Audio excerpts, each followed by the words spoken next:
I spent an entire day comparing every important webcam, at least the ones that have been released recently, like in the last couple years. Some of them you've heard of, some of them maybe a little bit more interesting and you haven't heard of. But what surprised me most is none of them felt like the clear, objective winner, the best webcam. They all had some kind of important flaw that another camera did better. However, all of them also had some legitimate reason to buy, except for two. Two of them I could never recommend here. We'll get into which two at the end of this video. In fact, here's a list of all the webcams that we're talking about today. Take a guess. Which two do you think I'm gonna say maybe don't touch? Let's jump into the video. Hey, real quick, before we move on to webcams, I want to share with you a really cool streaming tool by VBI and thank them for sponsoring the video. What's one thing that all streamers have in common? We all want cool alerts, and we have for years. But unless you can afford something completely custom, almost all alerts end up looking pretty much the same. Until now, Visuals by Impulse has been leading the alert game for years, and they offer more personalization features than anyone else. Because they don't just look good, they're smart, programmed alert that you can completely make your own. Let me show you some of the things that you can customize with VBI alerts. You can match the color of your alerts to your own branding. You can adjust the fancy text in the alert. You can change shapes within the animations. You can customize your own animation effects. And in some of them, you can even choose your own character. They work for Twitch, YouTube, and Facebook, and they have a built-in importer so you can put it directly inside Streamlabs or StreamElements. No more downloading and uploading raw video files. Plus, some of the alerts are actually parts of full streaming packages. So if you want, you can take one like this plasma one that I think looks really cool, and you can deck out your entire stream with it. So if you'd like to upgrade your stream like many smart members of the community have already done, feel free to use the link in the description below and make sure you use code Senpai at checkout to save 20% off. Back to the video. Hey, so we're going over a lot of webcams here fairly quickly. If there's a question or a feature that maybe I don't cover and you want a little bit more information about, feel free to jump into my live stream. I stream on my personal channel, youtube.com/HarrisSeller, here on YouTube a couple times a week. Go subscribe to that channel, come hang out, hit me up with your questions. Link below. Go check that out. Oh, and also one more thing. If you haven't heard Fuslie's new, I think that's actually, yeah, that's that's who's behind me on the screen right now. If you haven't heard Fuslie's new single, Do This On My Own, that we just released together, you should absolutely go and check that out. It's very good and it's completely safe to use in your live streams and your YouTube videos, and of course, link in the description down below. Also, there's a lyrical version and an instrumental version, so whatever content you're making, be my guest.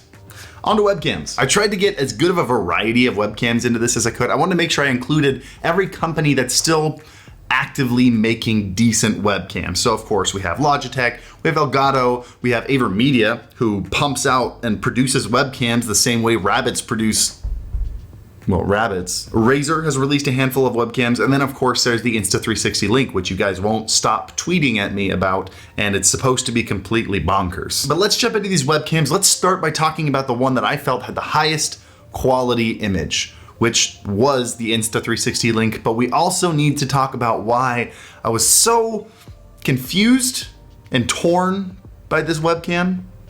Let's get into it. The Insta360 Link by far had the best looking picture. It had the sharpest image with the edges being super crisp, had the most accurate colors, especially in the skin tones. It even looked really good in low light, which is surprising for a webcam. But the main thing that sets this apart that we have to talk about is the crazy multi-axis, is it a gimbal? Would that be, I think it's a gimbal. It is so cool, and this gimbal works so well that I really, really wanted to love this thing, but I feel like that gimbal idea is so niche, and I don't think that niche is streamers. Like maybe some of the over-the-top stream production streamers that use multiple camera angles like Sushi Dragon and BB Jess, like I can see them benefiting from it, but really outside of that, not a lot of streamers have too much movement that need to be tracked. And unfortunately, it's this semi-impractical feature for streamers that I feel causes two pretty massive issues. First one being, it's $300. And I would like to ask the question of how much of that $300 goes into the gimbal, the motors, the mechanisms, everything, the tracking. If we were just to take the image quality and put it on a stationary webcam, how much would that cost? The second problem is because I feel like it's mostly built for presentations. I mean, just take a look at their website. Like that's obviously who their market is. They expect the subject to be standing fairly far away, and therefore the field of view on this camera is pretty narrow. Of all the webcams that I used, it was the narrowest field of view. Now, I'm aware that the field of view of a camera is very much preference, and my preference is wide angle. However, when you're using a 4K webcam, because you have that extra 4x resolution, you can actually zoom in 200% while still maintaining a full resolution 1080p stream. If you have a narrow field of view, you can't just zoom out. That footage doesn't exist. So having a 4K camera, it makes a lot more sense to err on the side of width. It just gives you more options. All in all, fantastic webcam, especially if you're looking for something that moves and has a narrow field of view. But unless that's you, this might not be your guy. So now let's jump to the opposite end of the spectrum. Let's talk about budget cameras and my favorite budget camera that you can get today.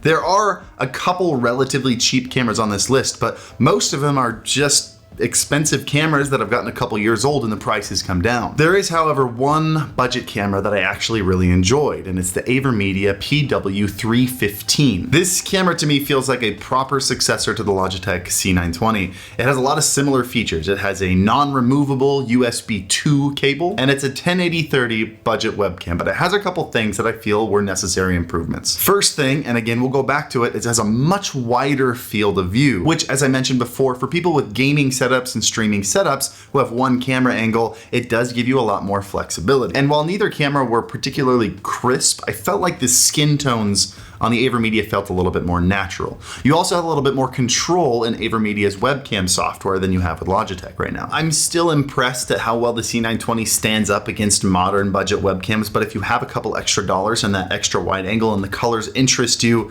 I think the AverMedia PW315 is a great budget choice. Let's move on to best value. The camera that I feel does everything very well and is remotely affordable compared to some other ones. I'm gonna give that one to the Elgato Facecam because at $170, it is still in the affordable price range. It's plug and play, it's easy to use, the image looks good, and of course, one of my favorite things is the software is miles ahead of everywhere else, so it's very easy to control and to use. One thing I wanted to make sure I mentioned while doing this video is anytime you're doing skin tones in front of a white wall, any minute changes in color become very exaggerated. Skin tones and pure white are some of the easiest colors for humans to recognize, so if there's any deviation in color, it becomes 100 times more apparent. So just know if you run any RGB or decorations more than my white wall, your camera's always gonna look 10 times better than they do in this video, but it does make it very easy for us to tell the difference. So keep that in mind. I noticed in the Elgato Facecam that there was much more color contrast between my skin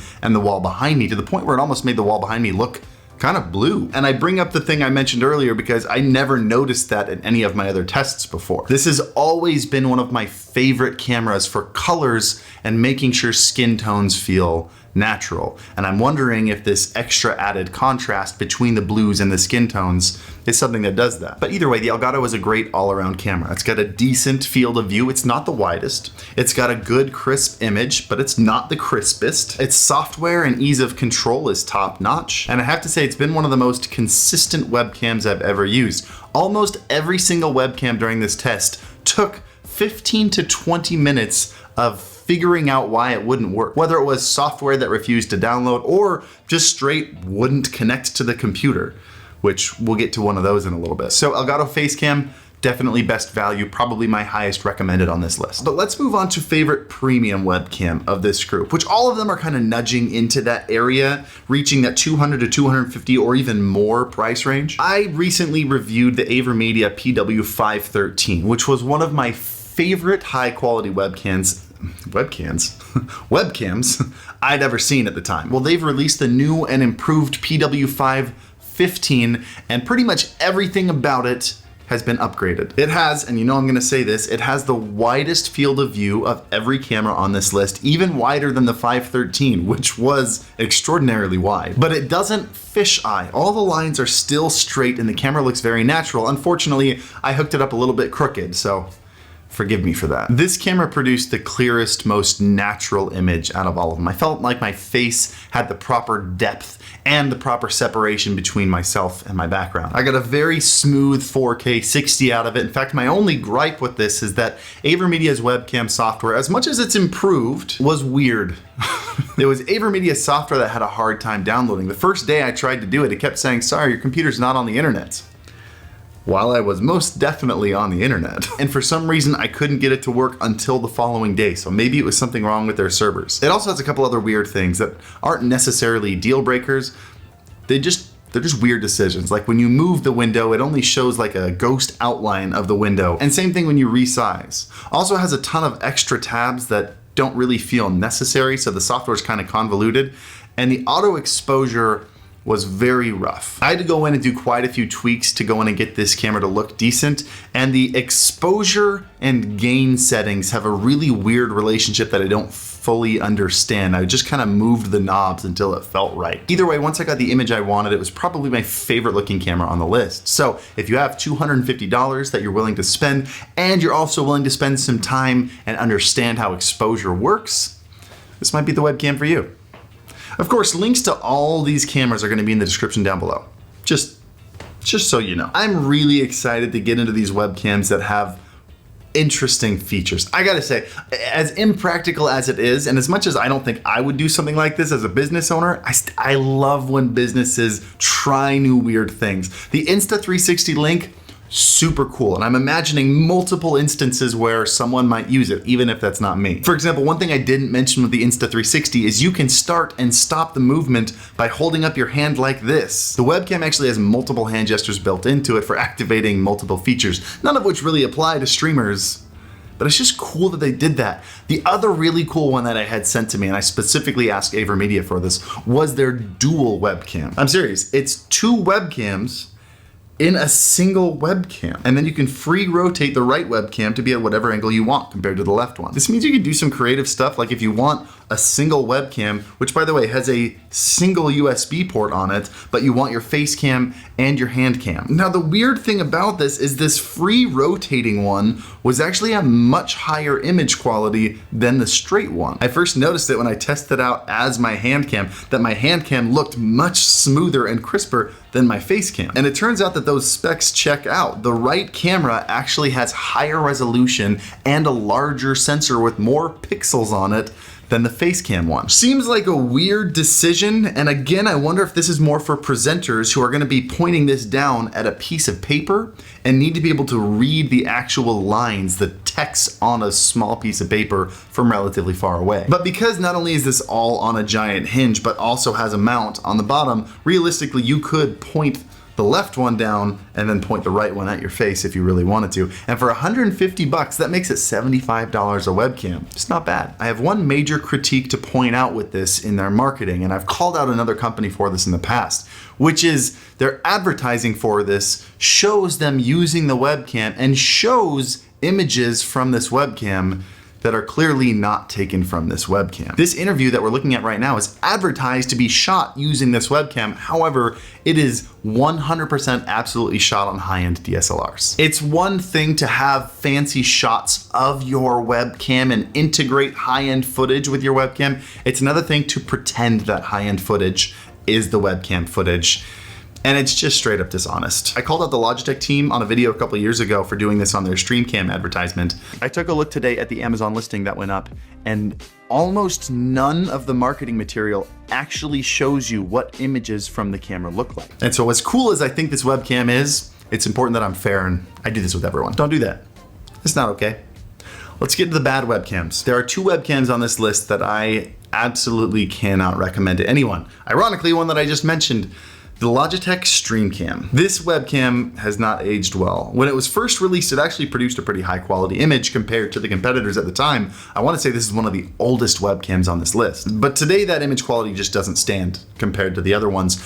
Also, they made a couple really weird choices. For example, the port at the end of the cable is USB Type-C, and given that this webcam is marketed towards streamers called the StreamCam, who all use PCs, most of which have one, maybe two USB Type-C ports on the back of them, that is a huge inconvenience compared to the 8 to 12 USB Type-A ports that a motherboard has. And it wouldn't be a huge deal, except the cable is non-removable. So it's your only option. And on top of that, the cable is incredibly short. If you buy this webcam, you will almost definitely also have to buy a USB-C extender and potentially even a C to A adapter. I didn't have either of those, and so in order to do this test, I actually had to plug it in and record this one on my Mac. instead of my PC because there was no way for me to plug this into my PC. This is a very avoidable problem. You could have made the cable removable. You could have made it Type A. You could have made the cable longer. Literally any of these things would have solved the problem. All in all, just not a great webcam anymore. The other webcam that I had serious problems with was the Razer Kiyo Pro. This webcam is probably the worst one on this list. And it just fills me with so many whys. Maybe how?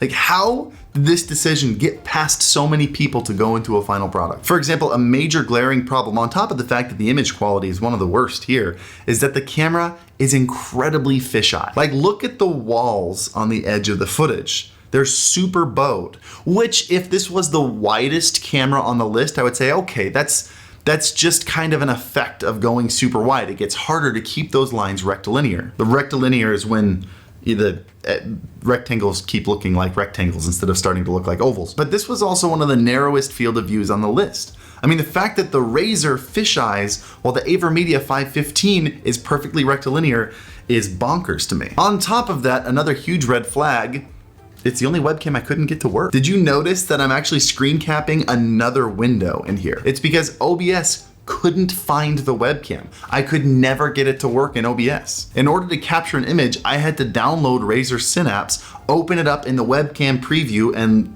enlarge the preview there. Even after I installed Razer Synapse, I couldn't see it in OBS. On top of Razer Synapse not being really useful and helpful software in any way, it was just a terrible experience with a terrible image quality. I'm a little concerned for Razer. I don't think they've made a product that I've really liked in like 4 years. But you know what the most frustrating thing about these lists are? One sec. Is that I've been planning this video for a while, and yesterday morning, guess what shows up on my doorstep? Another webcam. A brand new webcam that does things that none of these other webcams do. There will always be another newer webcam. This list will always be out of date. So make sure you subscribe to see what this one is. I'm not gonna lift it up again because that puts extra work on Scott. You're welcome, Scott. Video on that new webcam soon. Make sure you subscribe to the channel to see that. Hit the like button if you haven't yet. And also if you wanna see a video on the PW513, which is now essentially just a more budget option of the super high-end 515 that we mentioned in this video, make sure you click on this wherever it is on the screen. I'll see you over in that video. Have a good one. Happy streaming.